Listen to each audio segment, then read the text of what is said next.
সব কিছু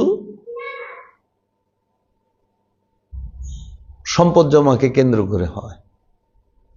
মারামারি কি নিয়ে লাগে বাবা? স্থান দখল করব, জায়গা দখল করব, তাই না? ক্ষমতা দখল করব, এইলই তো ক্ষমতাটা দখল করে কি লিগা? মালের লিগা। ক্ষমতা দখল করে মাল সম্পদ খাইব। আচ্ছা, চুরি করে কি লিগা? সম্পদ জমা করার লিগা। ডাকাতি করে কি লিগা? সম্পদ জমা করার লিগা। তেল মজুত করে, ডাল মজুত করে, খেজুর মজুত করে, চিনি মজুত করে, ছোলা মজুত করে, চাল মজুত করে, আটা মজুত করে, কৃত্রিম সংকট ফালায়, আলু পেঁয়াজ মজুত করে চড়া দামে বেচে, বেশি মুনাফা করে। রোজা আইলে সব বাইরে জায়গা, গাড়ির ভাড়া বাইরে জায়গা, তরকারির দাম বাইরে জায়গা, মাছের দাম বাড়ে, মাংসের দাম বাড়ে, মুরগির দাম বাড়ে, ছোলা বুট তেল চাল ডাল এমন কোন জিনিস আছে যে বাড়ে না? ওরে খোদা রে, সব বাইরে জায়গা। হজরত লেবু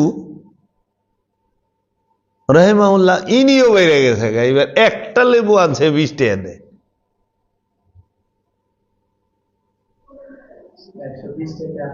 ওরে সুবহানাল্লাহ, আলি 120-25 হয়ে গেছে।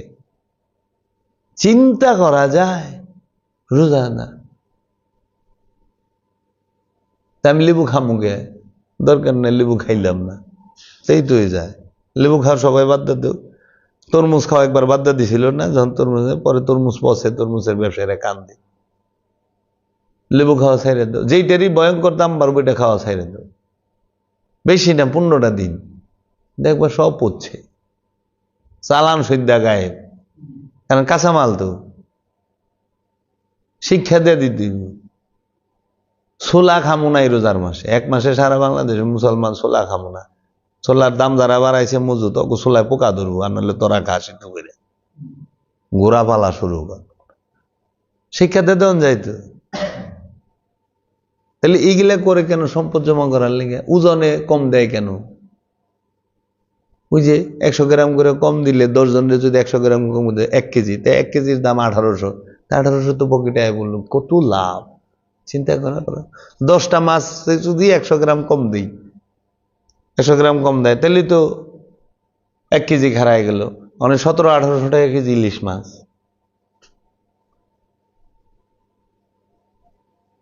কি করবা? আর তুমি তো বুঝবা না, কম দিন দিছে।